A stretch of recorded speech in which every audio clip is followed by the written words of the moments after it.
ففروا إلى الله إني لكم منه نذير مبين.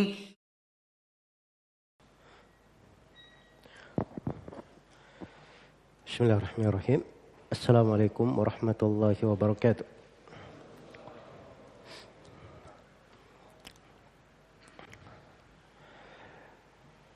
Innal hamdalillah nahmaduhu wa nasta'inuhu wa nastaghfiruh wa na'udzu billahi min shururi anfusina wa sayyiati a'malina.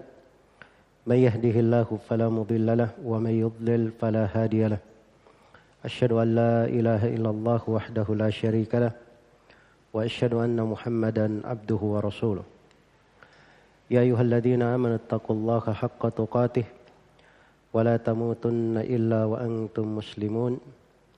Ya ayuhan nasu attaqu rabbakumul ladzi khalaqakum min nafsin wahidah wa khalaqa minha zawjaha wa batha minhuma rijalan katsiran wa nisaa'a wattaqullaha alladzi tasaaluna bihi wal arham innallaha kana 'alaikum raqiba.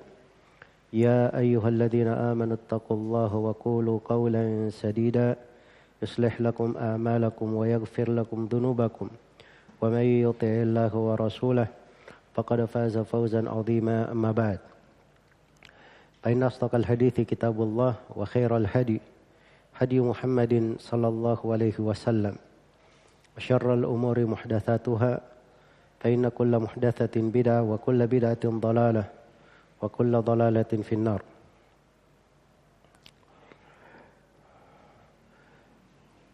Ma'asyiral ikhwa rahimani wa rahimakumullah. Dari kebahagiaan di dalam hidup ini adalah seorang hamba menjalankan dari tujuan dia diciptakan oleh Allah di atas muka bumi ini.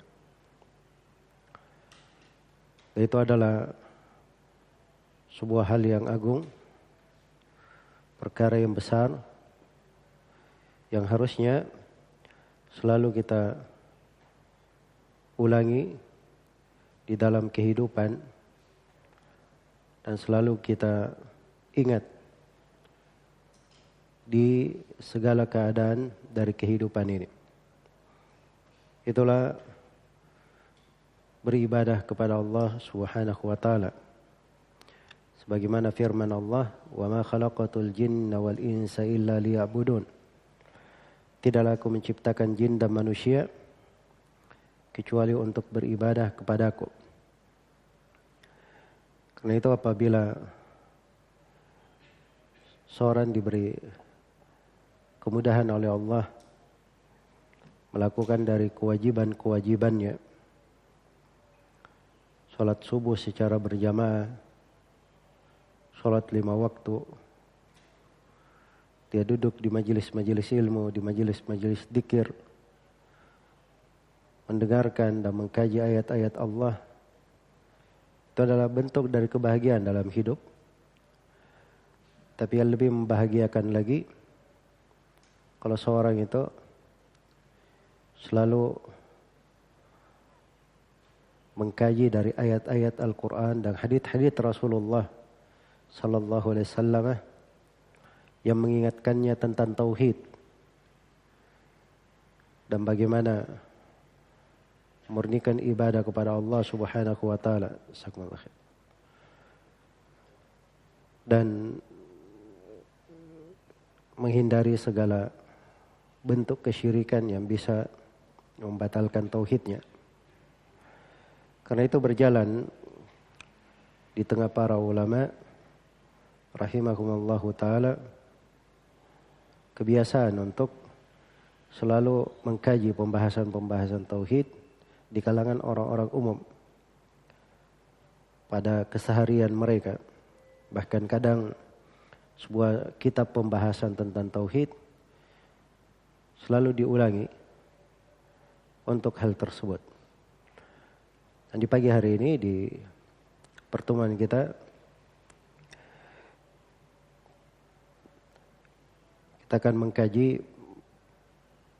satu ayat tentang tauhid dan menerangkan tentang kandungannya.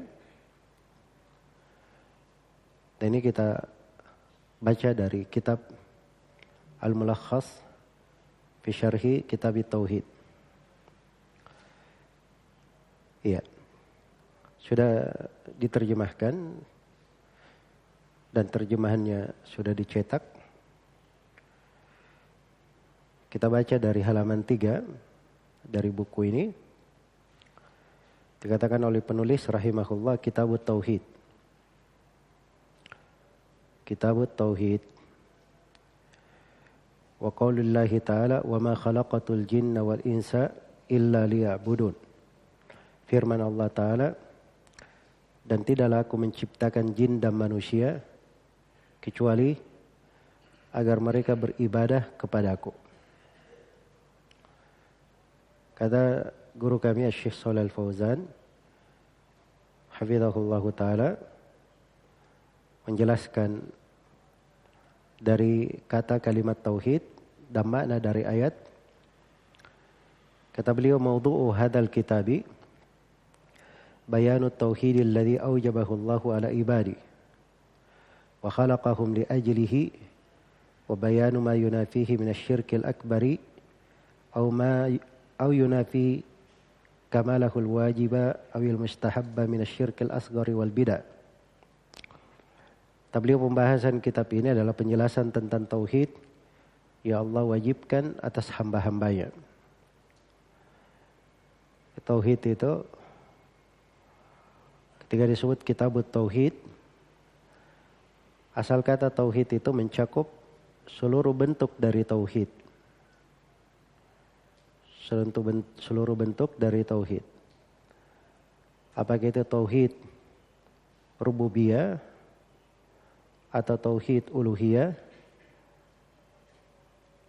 dan tauhid al-asma wa sifat. Ketika penulis menyebut kitab at-tauhid, tauhid apa yang beliau inginkan? Penjelasannya di dalam buku ini mengandung tiga-tiganya. Dan memang semuanya ada di dalam buku ini. Tapi memang titik berat pembahasan beliau dan fokus kajian beliau itu kaitannya dengan tauhid uluhiyah. Itulah yang diterangkan oleh Syekh di sini, bahwa buku ini penjelasan tauhid yang Allah wajibkan atas hamba-hambanya dan diciptakan karena hal tersebut. Dan penjelasan apa yang bertentangan dengan tauhid.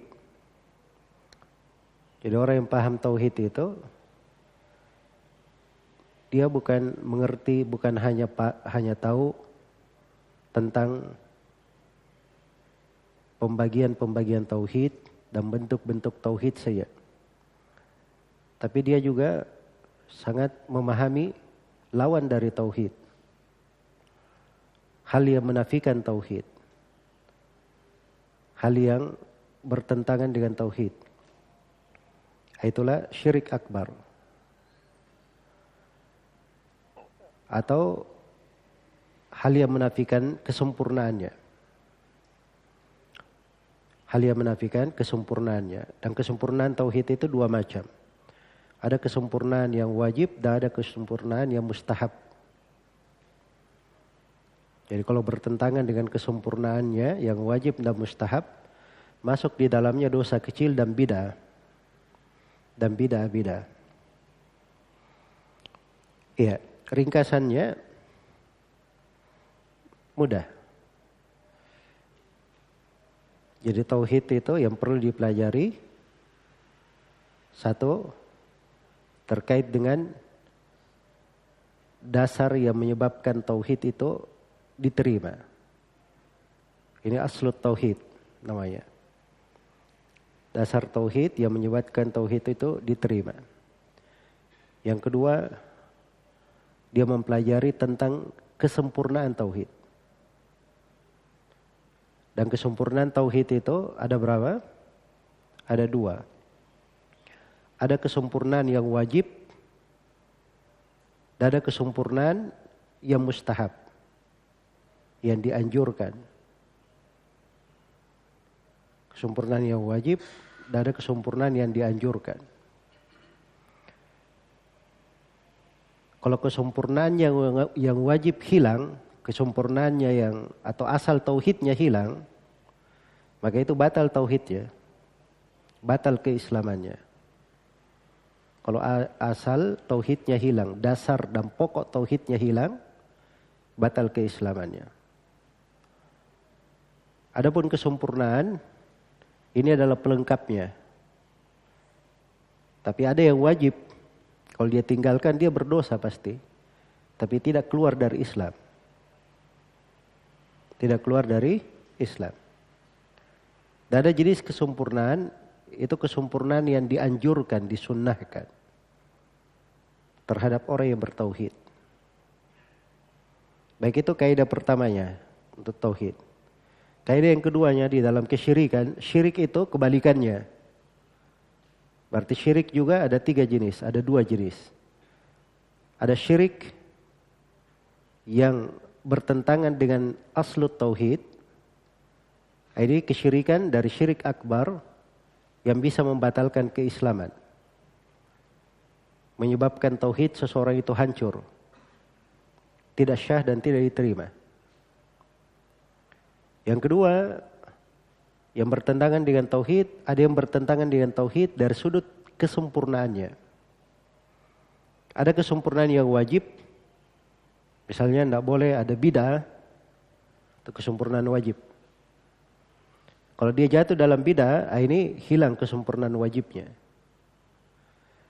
Dan ada kesempurnaan yang mustahab, kesempurnaan tauhid yang bersifat dianjurkan. Dia meninggalkan dosa-dosa kecil. Itu kesempurnaan yang dianjurkan. Dari 2 kaidah ini saja, itu sudah kita pahami, sudah bisa kita mengerti kerangka dari tauhid itu.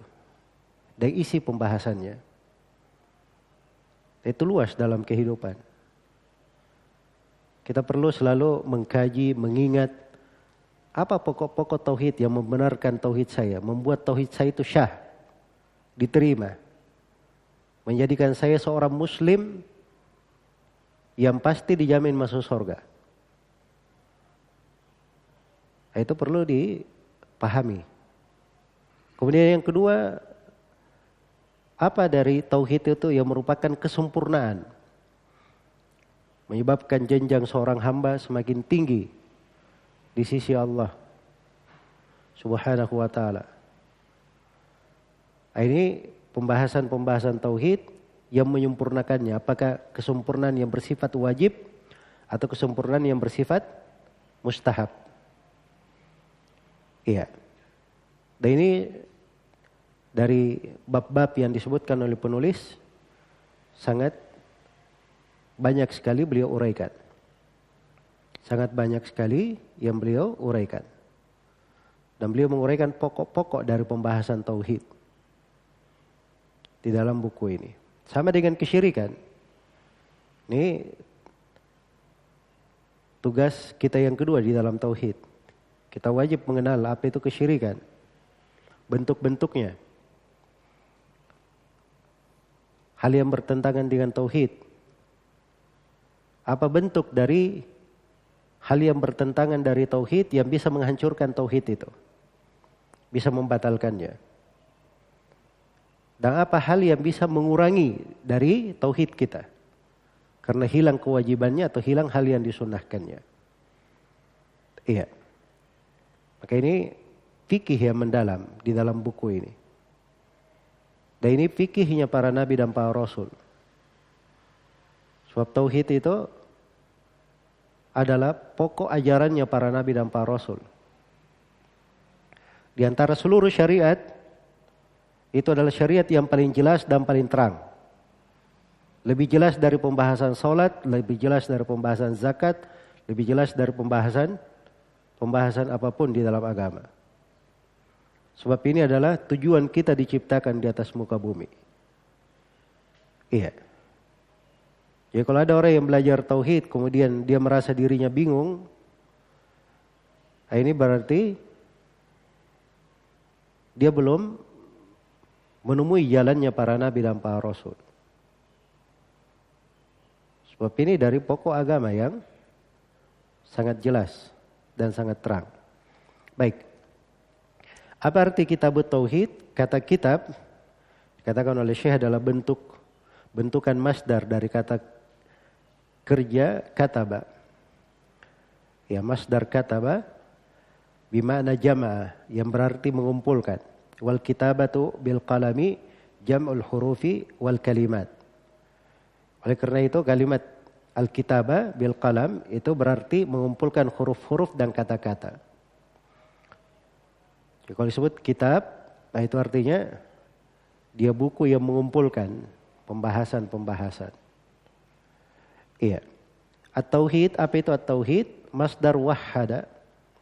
Masdar dari kata wahhada. Itu akar dalam bahasa Arab ya. Wahhada yuwahhidu tauhidan. Ai ja'alahu wahidan, yang berarti menjadikannya satu atau tunggal. Itu makna tauhid, menjadikannya satu atau tunggal. Wal muradu bihi huna ifradullahi bil ibadah.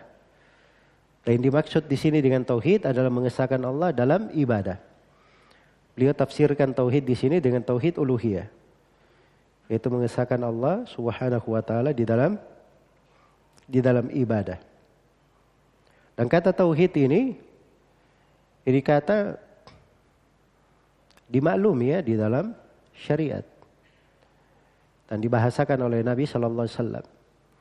Jangan ada yang berkata seperti sebagian golongan manusia dari ahlul bidah mengatakan itu tauhid, itu kata tauhid itu tidak ada dari lisannya Nabi sallallahu alaihi wasallam. Itu hanya berasal dari kesimpulan-kesimpulan yang dibuat oleh para ulama saja katanya. Itu dari kejahilan ya. Dari kejahilan. Karena datang di dalam riwayat-riwayat Bukhari dan Muslim penggunaan kalimat tauhid. Bahkan hadits masyhur ya. Umirtu an uqatilan nas hatta yashhadu an la ilaha illallah wa anni rasulullah. Saya diperintah untuk memerangi manusia sampai mereka berkata la ilaha illallah Muhammadar Rasulullah.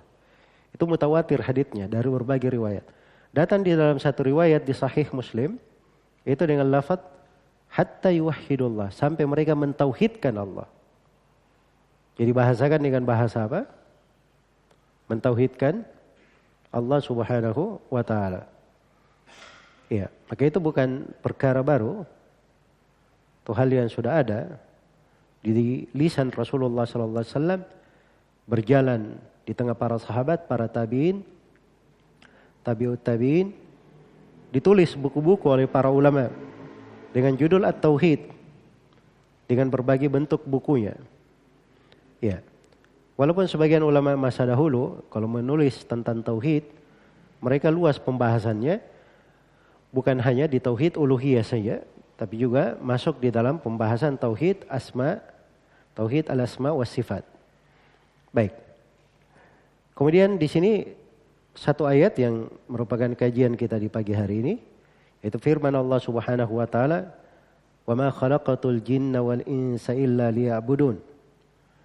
Tidaklah aku menciptakan jin dan manusia kecuali agar mereka beribadah kepadaku. Itu ada nukilan dari Al-Baghawi rahimahullah. Beliau nukil dari Ibnu Abbas kaidah bahwa setiap kata ibadah di dalam Al-Quran yang dimaksud adalah tauhid. Yang dimaksud adalah tauhid. Karena itu makna liya'budun adalah liwahidun. Makna liya'budun supaya beribadah kepadaku yaitu untuk mentauhidkanku. Untuk mentauhidkanku. Baik, apa artinya wa ma khalaqtu? Kata beliau wa khalaqtu, al-khalqu huwa ibda'u syai' min ghairi aslin wal ihtiwa. Al-khalq mencipta, penciptaan itu bermakna mengadakan sesuatu yang sebelumnya tidak ada dan contohnya tidak ada. Baik. Liya'budun, apa itu liya'budun? Agar mereka beribadah kepadaku. Kata beliau al-ibadatu fil lughah at-tadallul wal khudu'. Ibadah secara bahasa adalah perendahan diri dan ketundukan. Itu maknanya secara bahasa. Kalau ada yang bertanya apa itu ibadah? Secara bahasa itu adalah at-tadallul wal khudu'. Merendahkan diri dan ketundukan. Iya. Orang Arab itu kalau dia bilang tariqun mu'abbad, jalan yang dijadikan ibadah, itu kata mu'abbad itu artinya ini jalan sudah biasa ditapaki orang, dilewati oleh manusia. Sudah biasa diinjak-injak. Nah, itu sudah kata mu'abbad dipakai. Jadi hakikat penghambaan seperti itu, dia menghinakan dirinya, merendahkan dirinya. Itu secara bahasa. Adapun secara wasyar'an, secara syariat, ibadah itu adalah ismun jami'un lima yuhibbuhullahu wa yardahu minal aqwali wal amali adh-dhahir wal batina. Dia adalah penamaan, adalah suatu penamaan yang mencakup. Jadi suatu penamaan universal ya, yang mencakup segala sesuatu yang Allah cintai dan yang Allah ridhai. Baik merupakan ucapan dan amalan yang tampak maupun yang tidak tampak. Ini definisi ibadah ya, dari definisi yang paling lengkapnya. Ini definisi Syekhul Islam Ibn Taimiyah. Jadi ibadah itu dia adalah kata universal yang mencakup segala hal yang Allah cintai dan Allah ridhai. Jadi kalau ada sesuatu Allah mencintainya, Allah meridhainya, berarti itu adalah apa? Itu adalah ibadah. Ucapan maupun perbuatan. Yang zahir, yang kelihatan maupun yang batin. Jadi ibadah itu ada yang terkait dengan hati, ada yang terkait dengan lisan, ada yang terkait dengan badan. Karena itu bentuk ibadah banyak sekali. Iya. Bentuk ibadah banyak sekali. Jadi kalau ada yang berkata saya ini sudah full ibadah saya, itu tidak benar. Karena bentuk ibadah itu sangat banyak sekali. Iya. Jadi kalau seorang menguasai dari bentuk-bentuk ibadah, maka itu adalah hal yang paling sempurna di dalam bertauhid. Karena itu seorang muwahhid itu dia tidak cukup memahami dari pembahasan akidah saja, tapi dia juga pahami dari pembahasan fikih, pembahasan muamalah. Ya, bahkan di kaidah muamalah itu salah satu kaidahnya, muamalah yang dilakukan oleh seorang muslim itu harus selalu dia lihat sudut ibadah di dalamnya. Harus selalu dia lihat sudut ibadah di dalam muamalahnya. Jangan muamalah begitu saja. Tidak ada sudut ibadahnya. Tapi selalu dia lihat sudut ibadah. Oh ini saya berdagang, jual beli. Ya. Sudut ibadah. Satu, dia menunaikan kewajibannya sebagai kepala rumah tangga. Dua, dia jaga kehormatan dirinya supaya tidak menadahkan tangannya kepada orang lain. Tiga, dia cari dari sudut-sudut ibadah. Pintu-pintu ibadah. Oh saya berdagang begini, karena ini kalau saya tekuni saya bisa bantu juga orang-orang. Misalnya menurunkan harga atau mendapat bahan yang diperlukan oleh manusia. Nah, itu sudut ibadah, dia bisa masukkan sampai di pembahasan muamalah. Karena itu pembahasan tauhid itu pembahasan yang paling luas, universal, mencakup segala hal. Iya. Makanya tidak wajar kalau seorang itu melupakannya, melalaikannya. Atau ada yang berkata, oh saya sudah bahas kitab tauhid ini berulang-ulang. Ya, kajian saya sudah banyak tentang kitab tauhid. Nah, ini berarti dia belum paham tauhid. Karena tauhid itu seorang alim pun dia perlu kepada selalu mengulang dari pembahasan-pembahasan tauhid itu. Iya. Karena itu dari guru kami Syekh Shalal Fauzan, beliau itu tidak pernah luput di dalam pelajaran beliau ada mengajarkan kitab tauhid. Apakah kitab tauhidnya atau syarahnya atau ringkasannya yang jelas terkait dengan kitab tauhid. Dan itu saya belum pernah tahu beliau ada dalam 1 tahun tidak ada pembahasan tentang tauhid di kalangan murid-muridnya. Dan itu pokok ya di dalam ajarannya para nabi dan para rasul dan dijalani oleh para ulama dari masa ke masa. Baik, di halaman 4 diterangkan oleh Syekh di sini mana ayat secara global. Wal ma'na al-ijmali lil ayah anna Allah ta'ala akhbara annahu ma khalaqal insa wal jinna illa li ibadatihi. Allah Ta'ala mengabarkan bahwa Allah tidaklah menciptakan jin dan manusia kecuali agar mereka beribadah kepadanya. Fahiya bayanun lil hikmati fi khalqihim.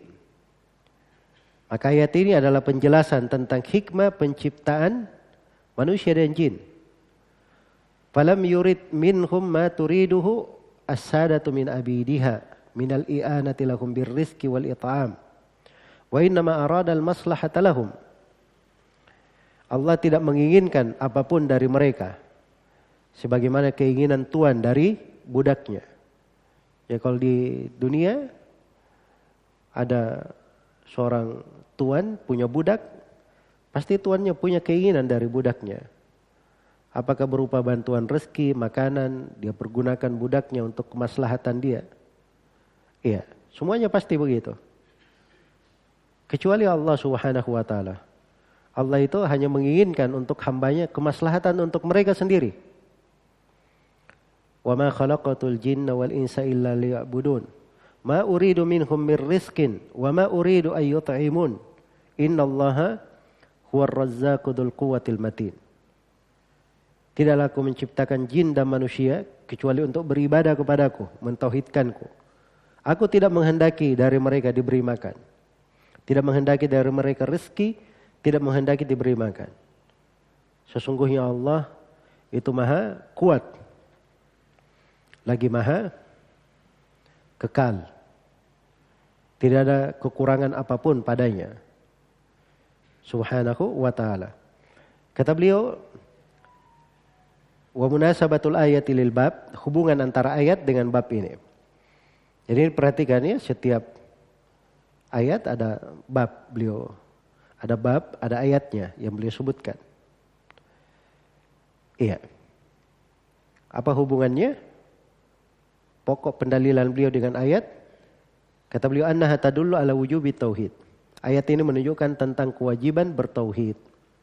Diperhatikan ya dari Syekh ya. Dan ini uslub di dalam mengkaji, membahas. Dan itu ciri ahli sunnah. Ciri ahli sunnah. Di pembahasan tauhid itu, sama di pembahasan ibadah-ibadah besar, itu umumnya para ulama ketika menjelaskan, mereka terangkan hukum dulu. Hukum. Setelah menjelaskan hukum, baru mereka terangkan keutamaan. Baru mereka menerangkan keutamaan. Beda ya dengan sebagian dai-dai yang lebih senang masuk di dalam keutamaan-keutamaan. Ya, karena memang pintu keutamaan orang senang ya. Pintu keutamaan orang senang. Tapi masalahnya kalau dia tidak tahu hukumnya, dia senang di awal, tapi tidak merasa terikat. Nah, beda dengan orang yang mengerti hukum. Dia tahu tauhid ini wajib. Iya, dia ikat dirinya. Dia lepaskan belenggu-belenggu dari syahwat, dari syaitan yang membuat dia tidak senang kepada tauhid. Sebab dia tahu ini kewajiban. Nah, setelah dia mengerti kewajiban, baru dia kenal keutamaan-keutamaan. Maka dia semakin kuat lagi di atas tauhidnya. Semakin kuat di atas tauhidnya. Iya. Dan ini ada di sunnah Nabi ya. Karena itu Nabi SAW ketika memperagakan wudu, beliau peragakan dulu wudu dari mencuci tangan sampai selesai. Kemudian beliau katakan hadal wudu, inilah wudu. Hukum dulu beliau jelaskan. Baru setelah itu beliau terangkan keutamaan. Faman tawadda'a nahwa wudu'i hada, thumma shalla raka'ataini, ya, lam yuhaddits fihi ma nafsah, ghufira lahu ma taqaddama min dhanbi. Siapa yang berwudu seperti wuduku ini, lalu dia sholat 2 rakaat, dia tidak bisikkan sesuatu pada dirinya pada 2 rakaat ini, akan diampuni dosa-dosanya. Jadi keutamaan nanti dijelaskan oleh Nabi setelah menerangkan apa? Menerangkan hukum. Menerangkan hukum. Dan ini fikih ya di dalam berdakwah. Fikih di dalam berdakwah. Iya. Jadi kalau dia seorang, itu kelihatan ya pada sebagian orang-orang yang mengajak, senangnya masuk di dalam pintu keutamaan. Kita tidak usah ribut-ribut menjelaskan hukum ini boleh, ini tidak boleh, kamu keliru gini. Yang penting mereka senang-senang aja dulu. Ya. Itu sifatnya orang-orang yang pegiat media sosial yang memang cuma mencari pengikut, pendukung. Ya banyak yang menabuh genderang untuk mereka. Tapi kalau seorang yang ikhlas karena Allah, tidak seperti itu sifat dia. Dia itu menerangkan hal yang menyebabkan orang itu selamat dari api neraka. Suka tidak suka itu bukan urusan dia. Dia menerangkan apa yang harusnya diterangkan dari agama Allah Subhanahu wa taala, jalannya para nabi dan para rasul. Iya. Supaya mereka selamat. Jadi kadang hukum mereka terangkan memang di depan. Untuk hal itu. Agar supaya mengikat mereka di atas kebaikan. Nah, itu dasar pokok ya. Nah ini kalau kita kaji banyak sekali pembahasannya. Berikutnya diterangkan oleh Syekh ma yustafadu minal ayah. Faedah dari ayat. Beliau sebutkan 5 di sini. Yang pertama, wujubu ifradillahi bil ibadah ala jami'i tsaqalaini al-jin wal ins. Iya. Kewajiban mengesahkan ibadah kepada Allah bagi seluruh makhluk, jin dan manusia. Yang kedua, bayanul hikmati min khalqil jinni wal ins. Penjelasan tentang hikmah penciptaan jin dan manusia. Yang ketiga, annal khaliqa huwa alladhi yastahiqqul ibadah duna ghairihi mimman la yakhluq. Wa fi hadha raddun ala ubadil asnami wa ghairiha. Bahwa sang penciptalah yang berhak mendapatkan peribadahan, bukan selainnya yang tidak menciptakan. Ya. Jadi ketika Allah sebutkan dirinya yang menciptakan jin dan manusia, maka kalau kita tahu dia menciptakan satu-satunya yang menciptakan jin dan manusia, harusnya dia pula satu-satunya yang diibadahi. Dan ini bantahan terhadap orang yang menyembah berhala dan selainnya. Sebuah orang yang menyembah berhala dan selainnya itu melakukan perbuatan yang tidak masuk akal. Allah yang memberi rezeki kepada mereka, yang menciptakan mereka. Yang mereka ibadahi adalah berhalanya, yang mereka ibadahi selain Allah, itu perbuatan tidak masuk akal, tidak sejalan dengan fitrah. Iya. Dan itu diantara kerusakan dari kesyirikan. Kemudian yang keempat, bayanu ginallahi subhanahu wa ta'ala an khalqihi wa hajatil khalqi ilaihi. Liannahu huwal khaliqu wa hum makhlukun. Penjelasan bahwa Allah subhanahu wa ta'ala tidak memerlukan makhluknya. Dan penjelasan tentang perlunya para makhluk kepada Allah. Sebab dialah yang mencipta sedangkan mereka adalah yang diciptakan. Iya. Nah, ini juga mengandung makna yang lainnya dari mana? Al-iftiqar ilallah. Kita yang fakir kepada Allah. Sebab kita ini yang diciptakan oleh Allah. Kita yang perlu kepada Allah. Hajat kita semua hanya bisa ditunaikan oleh Allah subhanahu wa ta'ala. Adapun Allah subhanahu wa ta'ala Al-Ghani yang maha kaya, maha cukup, tidak perlu kepada kita. Kemudian yang terakhir, itsbatul hikmati fi af'alillahi subhanahu. Penetapan adanya hikmah dalam setiap perbuatan Allah subhanahu wa ta'ala. Baik. Wallahu ta'ala a'lam.